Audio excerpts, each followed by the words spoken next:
El treball que es fa des d'Educació amb els temes referits al patrimoni se centren sobretot en el projecte d'innovació de l'Apadrinem el nostre patrimoni, que és un projecte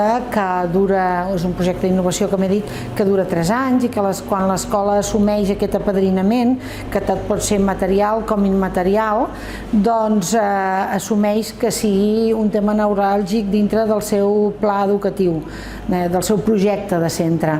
I d'alguna manera, a l'haver trobat el projecte Apropa't,